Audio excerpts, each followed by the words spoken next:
Alô, comunidade! Eu sou Rodrigo Viana e esse é o ICL Urgente, às 5 horas da tarde, com as principais notícias do Brasil e do mundo, dia 28 de novembro. Laura Couto com a gente na redação. Laura, hoje a gente pode dizer, né, a frase do Chico Pinheiro, graças a Deus é sexta-feira, porque foi uma semana daquelas que começou com um plantão, com a gente trabalhando a mais no feriado, mas por um bom motivo, né? A prisão de Jair Bolsonaro agora cumprindo pena. Laura. Pois é, Rodrigo, boa tarde para você. Sextou, finalmente. Boa tarde para você que está nos assistindo pelos canais do Instituto Conhecimento Liberta e Eduardo Moreira no YouTube.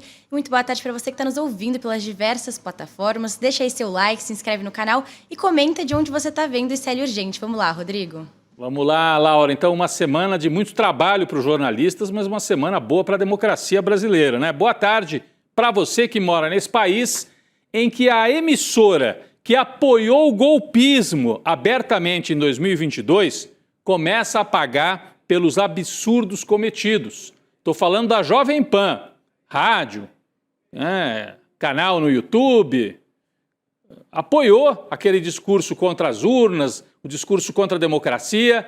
A justiça hoje baixou uma multa pesada em cima da Jovem Pan. Fora isso, tem apresentador da emissora, afastado, acusado de envolvimento com um esquema bilionário de sonegação. Que fase, hein, da Jovem Pan? Tem até pedido para cassarem a concessão da rádio Jovem Pan, que também é uma emissora aqui no YouTube. Daqui a pouco a gente traz mais detalhes sobre isso tudo, o inferno astral da rádio, da emissora Jovem Pan. Vamos falar daqui a pouco mais sobre isso. O ministro Alexandre de Moraes votou hoje para condenar 5 ex-integrantes da cúpula da Polícia Militar do Distrito Federal, acusados, todos eles, de omissão nos ataques golpistas de 8 de janeiro de 2023. Então você percebe que os golpistas vão todos caindo e pagando. Tem general, almirante, ex-presidente, ministro e agora os comandantes da PM lá do Distrito Federal. O julgamento começou hoje no plenário virtual da Corte e vai até o dia 5 de dezembro. Então, por enquanto, o voto do Moraes. Os outros ministros também têm que apresentar o seu voto ali no plenário virtual. O caso é analisado pela primeira turma do Supremo Tribunal Federal.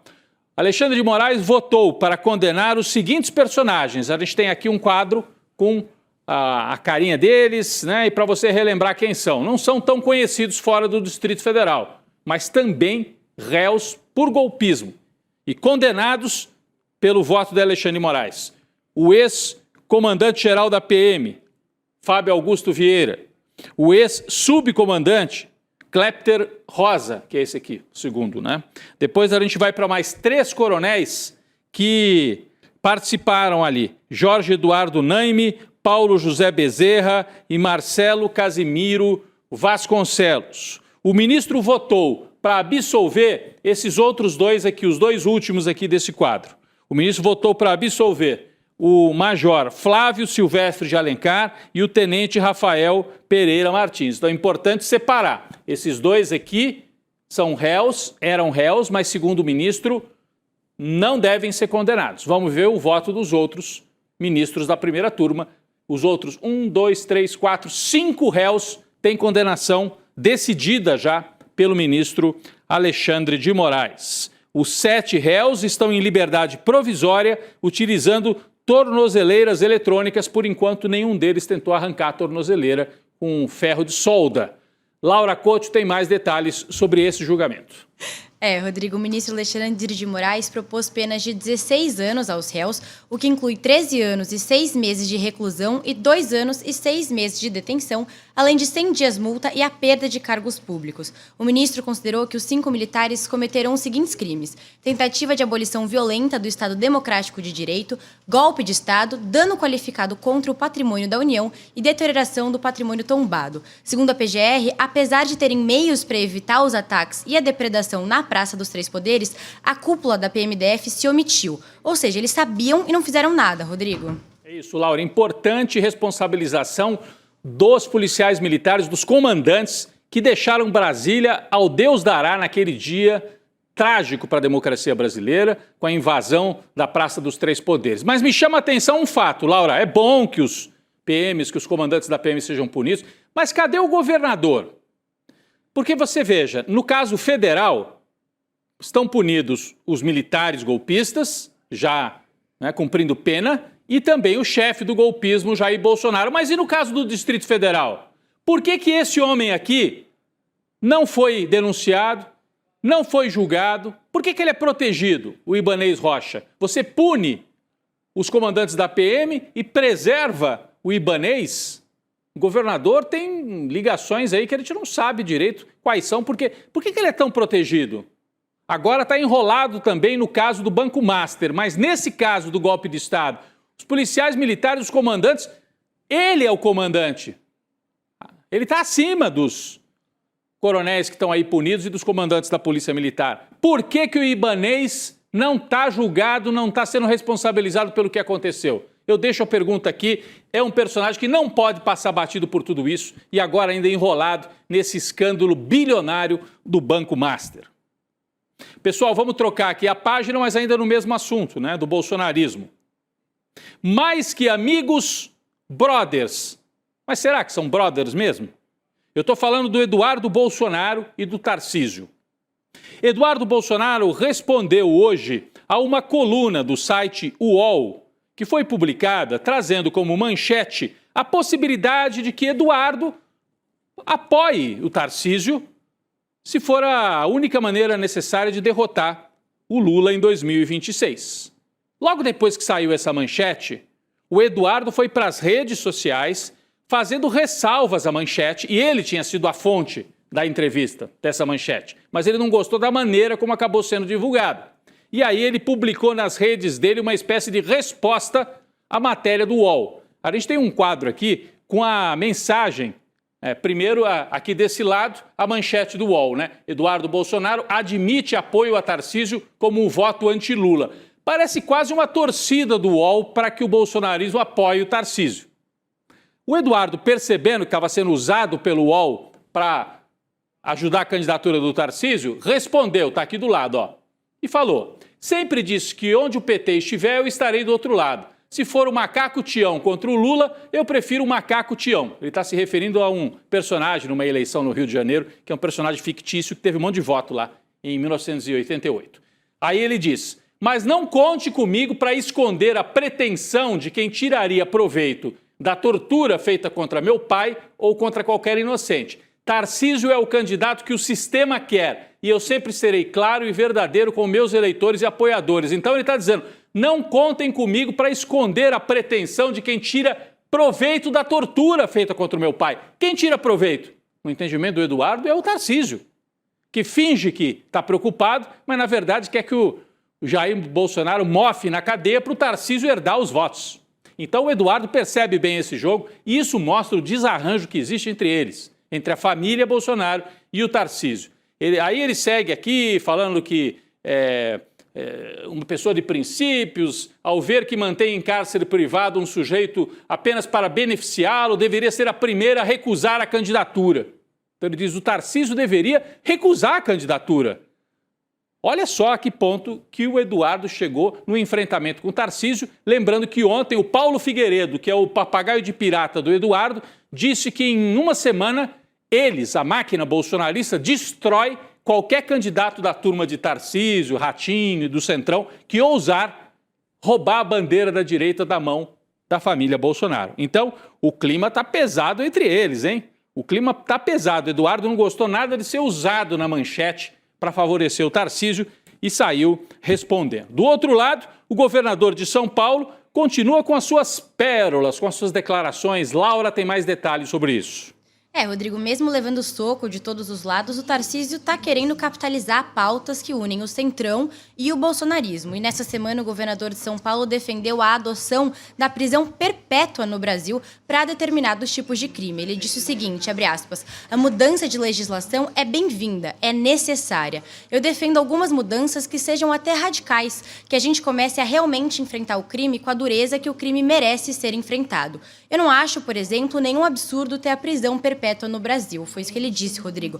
Assim, resta pensar o que ele quis dizer com isso, Principalmente nesse momento da trama golpista, com Bolsonaro e outros militares na cadeia, o timing é no mínimo curioso, É um momento ruim. Sabe aquela história, em casa de enforcado você não fala sobre corda? Estão falando de prisão perpétua. Será que vale para o Bolsonaro? Porque isso é um dos problemas da família. Os filhos dizem, do jeito que está, é uma prisão perpétua, porque meu pai não vai sair nunca mais da cadeia, diz o Carluxo, diz o Eduardo, diz o Flávio. Então é quase que um ato falho do Tarcísio, desejando prisão perpétua no Brasil. Será que ele quer prisão perpétua até para o Jair? Que daí facilita, né, para o Tarcísio eventualmente ser o candidato da Faria Lima em 2026, só que precisa combinar com o Eduardo e com o Flávio, que eles não estão topando essa brincadeira, não. Vamos seguir acompanhando. Tarcísio também citou como exemplo a ser estudado o presidente de El Salvador, o Nayib Bukele, né? Bukele é o clássico perfil do ditador, né, na América Latina. Ele paga de anticorrupto, mas está envolvido em vários escândalos de corrupção. Paga de grande paladino da segurança, só que prendeu cerca de 83 mil pessoas sem ordem judicial. Então é um ditador que está usando esse medo, a insegurança pública, da criminalidade, para instalar uma ditadura em El Salvador. É isso que a família Bolsonaro tenta trazer aqui para o Brasil, mas não vai dar certo. Aqui no Brasil isso não vai avançar. O curioso é que eles pedem um regime Bukele no Brasil. Só que daí, na hora que o Jair é preso, aí não. Aí tem que ter direitos humanos. Só vale para o papai deles, né? Para o resto da turma é o esquema do Bukele. Então, vamos com calma, vamos com calma. Bom, a Procuradoria-Geral da República se manifestou hoje a favor da concessão de prisão domiciliar para o general Augusto Heleno, condenado a 21 anos de prisão pelo STF. Já vão dar prisão domiciliar para o Heleno? Mal pisou lá na cadeia, que não é nem cadeia, é um quartel. Ele alegou que tem problemas de saúde. É verdade que o Heleno tem 78 anos, mas na hora de ameaçar golpe, aí ele não é um velhinho doente. Aí ele é um general durão. Na hora que vai para a cadeia, não posso. Coitado de mim. Bom, na decisão, Paulo Gonet afirmou que a concessão de prisão domiciliar ocorreria em caráter humanitário. Abre aspas, o condenado acometido de doença grave necessita de tratamento médico que não pode ser oferecido no estabelecimento prisional ou em unidade hospitalar adequada. Augusto Heleno cumpre pena no Comando Militar do Planalto, em Brasília. O general afirmou durante o exame de corpo de delito que sofre de Alzheimer desde 2018, que também é um absurdo, como a gente já comentou aqui. Ele foi ministro do Bolsonaro, segundo a informação dele, já sofrendo de Alzheimer. Que governo é esse? Quem tem Alzheimer precisa de tratamento, é uma doença séria, a família precisa cuidar, né? Mas não dá para ser ministro de Estado. Bom, então agora o Gonet aceitou, né? Olha, de fato, deixa o Heleno ir para casa, coitado, ele precisa se tratar em casa.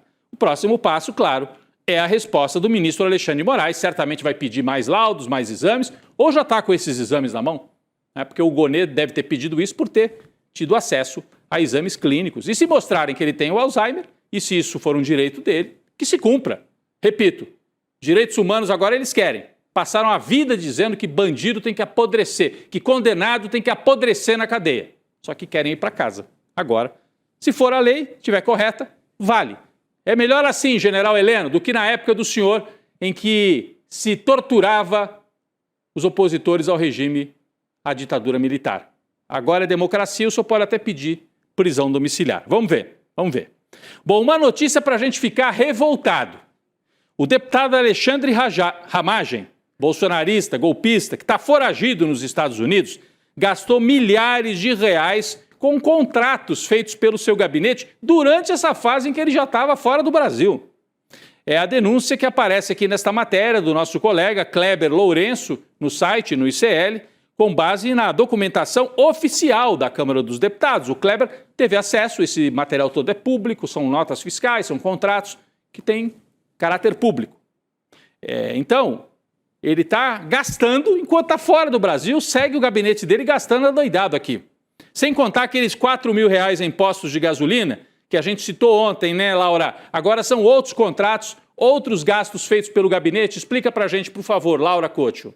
Vamos lembrar que, de acordo com a reportagem da Juliana Dalpiva, o Ramagem foi para os Estados Unidos no dia 9 de setembro. A gente tem que guardar essa informação.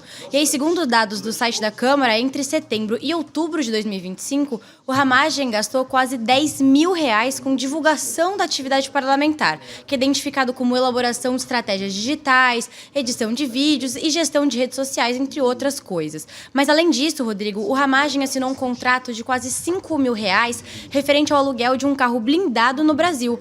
Isso durante o período em que o Ramagem já estava nos Estados Unidos. E o Código de Ética e Decoro Parlamentar veta o uso de cota dos deputados para fins pessoais, Rodrigo. Então, tem até o contrato aí na tela, acabamos de mostrar. Quem estava só nos ouvindo, foi até o contrato aí para a tela, tá aqui, ó, tá aqui no telão, tá em Protec Blindados. Protec Blindados. Tem todos os dados aqui, né? É um material levantado pelo Kleber Lourenço, está lá no nosso site, mostrando o gasto de quase R$5 mil.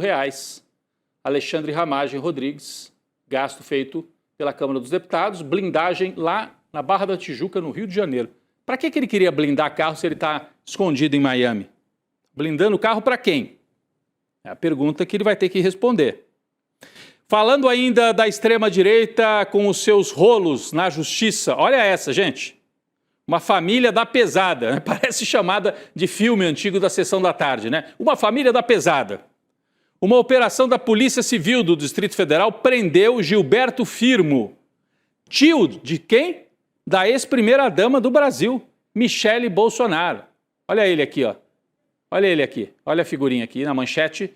Tio de Michele é preso por integrar quadrilha de furto de carro. Boa gente, hein? É um pior que o outro. Laura, que história é essa do tio da Michele agora? Calma que pode piorar, olha isso. O Gilberto, ele é acusado de integrar um grupo criminoso especializado em furtos, adulterações e ocultação de veículos no Distrito Federal. As investigações apontam que ele atuava na quadrilha como um ponto de apoio para o grupo criminoso. Mas a capivara do tio da Michele não para por aí, Rodrigo. Essa não é a primeira vez que o Gilberto deu uma de Jair Bolsonaro e foi parar na cadeia. Olha só que absurdo. Em agosto, o tio da Michele Bolsonaro foi preso por armazenar pornografia infantil. A Polícia Civil do Distrito Federal apontou o Gilberto como suspeito de fazer upload e compartilhar centenas de arquivos com imagens e vídeos de exploração sexual infantil na internet, Rodrigo. Ou seja, ninguém se salva nessa família, né? Tá difícil de alguém se salvar na família do Jair e na família da Michele. Que coisa impressionante. Roubo de carro e essa aí, exploração sexual infantil, ele foi preso já por isso. Que coisa, gente. Bom, vamos sair da família Bolsonaro e vamos falar do Centrão, que na verdade é o direitão. A gente chama de Centrão, né? Mal começou e já está em frangalhos, já está aos pedaços. Do que eu estou falando? Estou falando daquela federação partidária, que é aquela união do Partido Progressistas com União Brasil. Com menos de 7 meses de vida, essa federação já enfrenta divergências pesadas nos estados. Olha a manchete da Folha de São Paulo de agora há pouco. Aliança União Brasil-PP vive divisão interna, saídas e apreensão por causa dos casos Master e Refit. Tão mais enrolado do que rocambole. Essa turma aí do Rueda, do Ciro Nogueira. Laura, traz os detalhes para a gente, né, do que está acontecendo que foi apresentada como, olha, a grande aliança da direita brasileira. Tão enrolados, hein? Rodrigo, tem relacionamento que não foi feito para durar e essa aliança aí parece que é uma delas. Até porque é difícil alinhar os interesses de todo mundo em partidos tão grandes, né, quanto a União Brasil e o Progressistas. Vale lembrar, Rodrigo, que ao todo essa federação acumula 1.400 prefeitos, 109 deputados federais e 15 senadores. É muita gente, né? E para esses políticos o problema é simples. Há um desgaste grande envolvendo as relações entre o Ciro Nogueira, presidente do PP, e o Antônio Rueda, o presidente da União Brasil, com o dono do Banco Master, o Daniel Vorcaro, e o empresário Ricardo Magro. Rodrigo, não é difícil perceber como esse combo de personalidades afeta negativamente a federação, né? E é só olhar para os fatos. Daniel Vorcaro foi preso no último dia 17, em São Paulo, em um dos esquemas mais escandalosos da Faria Lima e que levou à liquidação do banco dele, né? O Banco Master. Já o Ricardo Magro é o cabeça do Grupo FIT, que é o principal alvo da Receita Federal de um esquema de fraudes, sonegação de impostos e uma ocultação de patrimônio que já teria causado um prejuízo aí de 26 bilhões de reais aos cofres públicos. Então, resumo da história. Ninguém das duas legendas quer associar a imagem à de amigos de criminosos, né? É isso, Laura. Então, é Banco Master, é o Grupo FIT, adulteração de combustível, ligação com fintechs, com Faria Lima e até com crime organizado. Tudo isso ali, ó, na antessala dos partidos do Centrão. E isso porque ainda não chegaram as delações do Beto Louco e do Mohamed, o Brimo, que são aqueles dois que estão foragidos naquela operação Carbono Oculto que aconteceu aqui em São Paulo, lembram? Que o ICL até entrevistou aquele piloto de avião que disse que transportava essa gente para lá e para cá, dinheiro vivo, ligações com o Rueda, ligações com o Ciro Nogueira. Os dois estão negociando delação premiada. Se eles abrirem o bico, cai metade do Centrão. Outra delação premiada que pode vir por aí, do ex-presidente do BRB, o Banco de Brasília, que o governador tinha colocado para comprar o Master, já quebrado. Se ele falar também, cai a outra metade dessa turma do Centrão. Então, estão enrolados. Podem vir delações do primo, do Beto Louco e do ex-presidente do BRB. São casos que correm em paralelo, mas que batem nas mesmas figuras da política, figuras do Centrão. Pessoal, vale destacar também uma outra figura nesse escândalo da Refit. Estamos falando da Refit, daquela refinaria que não pagava imposto, muita gente vê como um lugar ali de lavagem de dinheiro.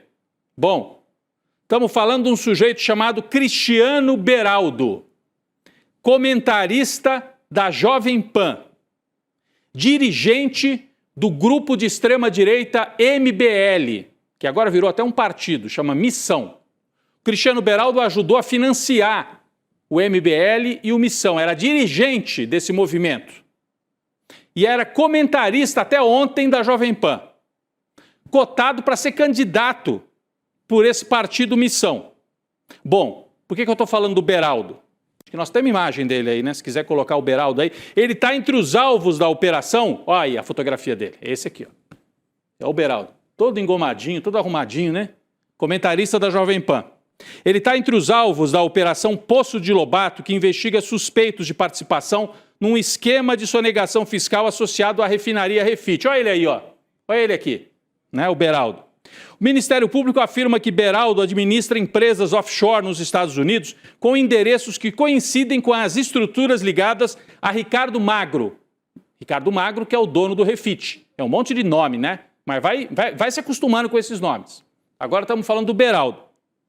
O nome do apresentador aparece ainda como CEO da J Global Energy, descrita pelos investigadores como parceira daquela refinaria em Manguinhos, da Refit.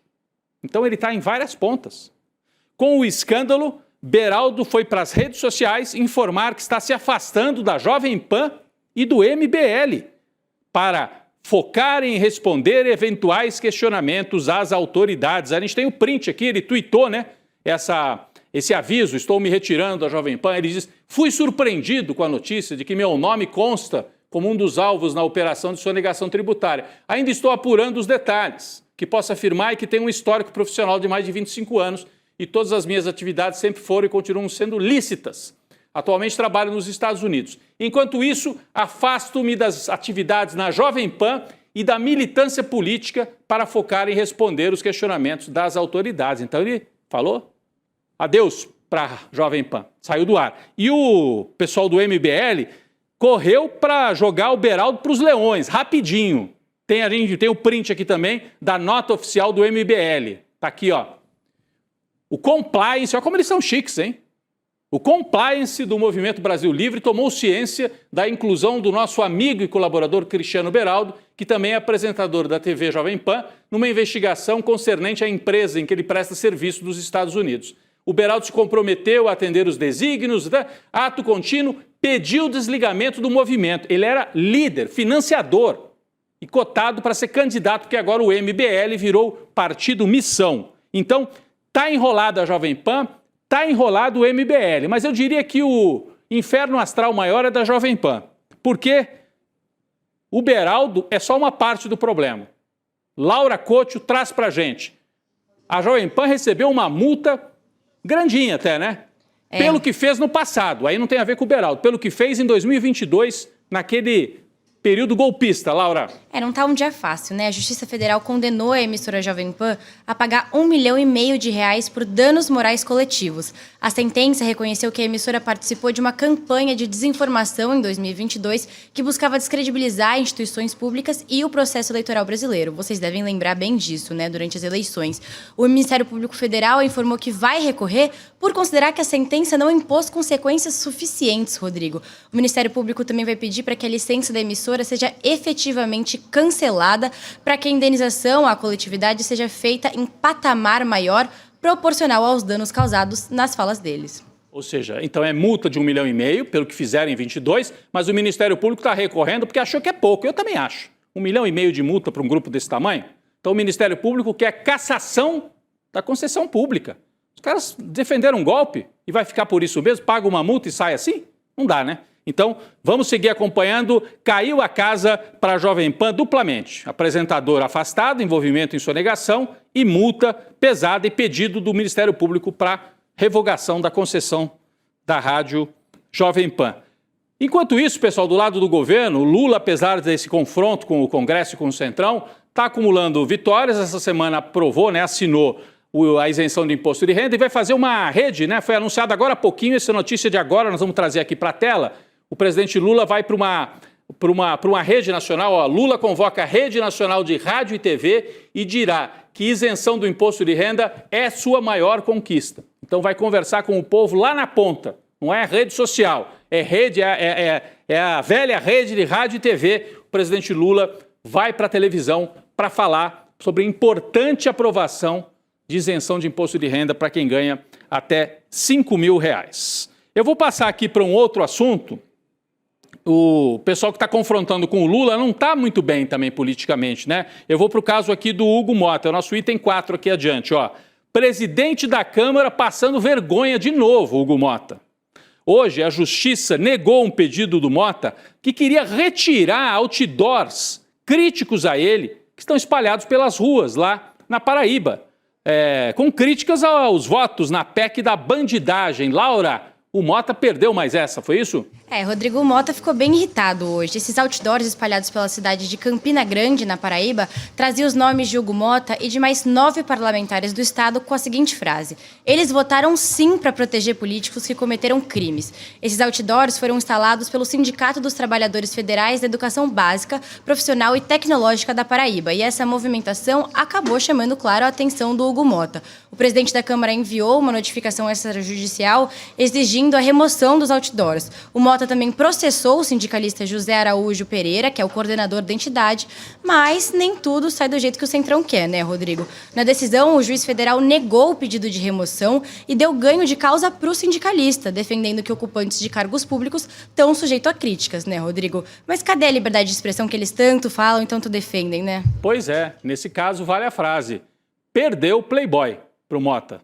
Perdeu Playboy, ou então perdeu Mané, como disse o Barroso certa vez. O Motta sai derrotado, os outdoors vão continuar lá. Ele corre risco, hein? Será que ele se reelege deputado na Paraíba?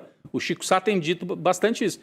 Está correndo risco, porque está alinhado, só passa a semana preocupado com o jantar com a Faria Lima e com o empresário. Então, o Hugo Motta que se cuide, porque lá na base dele a situação não está muito boa para ele, não. Laura Couto, graças a Deus, hoje é sexta-feira, encerramos mais uma semana. A Laura estava até tomando água, porque a gente precisa tomar um fôlego assim no final do programa. Pois é, Rodrigo, é isso aí. Até semana que vem. Até a semana que vem, um ótimo fim de semana, mas ainda dá tempo de fazer um convite aqui. Ontem foi um dia histórico, não só para o ICL, mas para a educação brasileira, com a abertura das matrículas para a primeira pós-graduação no Brasil em Teoria Crítica da Sociedade. O Eduardo Moreira, outros professores convidados participaram aqui do lançamento, nesse estúdio mesmo aqui, e aí o Edu fez a apresentação da pós-graduação que une a coragem do ICL, a capacidade da FESP, uma parceria com a FESP, a Fundação Escola de Sociologia e Política de São Paulo. Se você quer estudar com pensadores como Nancy Fraser, o Vladimir Safatli, Gessé Souza, a Márcia Tiburi, tá na hora, ainda dá tempo. As matrículas seguem abertas. Ontem foi o lançamento, mas as matrículas seguem abertas. Como é que você pode se inscrever? Você digita iclurgente.com.br, vai acessar um link e aí a equipe do ICL conversa com você e te coloca para fazer a pós-graduação em Teoria Crítica da Sociedade. As condições exclusivas de matrícula de lançamento estão disponíveis e você ainda tem acesso a material de estudo para acompanhar esse super curso aqui no ICL. Eu repito, tá, uma parte do material, dos livros, da bibliografia, é essa que estava aqui na tela, né? Eu repito, você se inscreve em iclurgente.com.br. Pessoal, vamos seguir com o noticiário, né? A Gabi Varela e o Chico Sá estão vindo para o N2, daqui a pouco eu sigo para lá também. O Juliano Medeiros está participando, claro, com a gente também aqui no N2 e toda a nossa equipe. Ótimo fim de semana, mas fiquem aí, porque o N2 ainda tem que arrematar essa... Fala, turma, a espera acabou. A gente abriu as vagas para a nossa pós em Teoria Crítica da Sociedade. Uma pós histórica, porque é a primeira vez no Brasil que é oferecida. E uma pós também muito especial, porque é feita em parceria do ICL com a FESP São Paulo, uma das instituições de maior prestígio no Brasil. A gente tem um número limitado de vagas numa condição super especial, que foi o lançamento dessa pós. Já tem muita gente que se inscreveu, literalmente milhares de pessoas, e essas vagas na condição especial elas estão acabando. Mas eu estou gravando esse vídeo exatamente para alertar vocês que querem participar dessa pós e não querem perder a condição especial. Você pode ir para qualquer país e fazer qualquer tipo de documentário. Eu não hago apologia da pobreza, hago apologia da sobriedade. Agora, eu disse, vem, eu desafiei, vem aqui, para ver se eu tenho renda ou não. Para quem ainda não entendeu, isto é uma guerra de narrativas. E nos campos de batalha, as máquinas de moer reputações estão sempre à espreita. Pouco interessa os meios, interessam apenas os fins. E os fins são muito lucrativos nesta indústria. Veja a importância da resiliência dos colegas que nunca abandonaram esse caso. Então não adianta vocês fazerem campanha contra mim, porque eu vou continuar fazendo meu trabalho como jornalista como eu sempre fiz. E a relação fraterna com as pessoas não entra no PIB. Você tem as condições que você precisa para viver numa comunidade onde um não depende de explorar o outro. Eu sei que eu não vou ver a colheita, mas faço questão de morrer semente. Eu disse uma coisa que eu repito: a morte vai me encontrar lutando. Acho que a gente escolheu bem as pessoas que trabalham com a gente.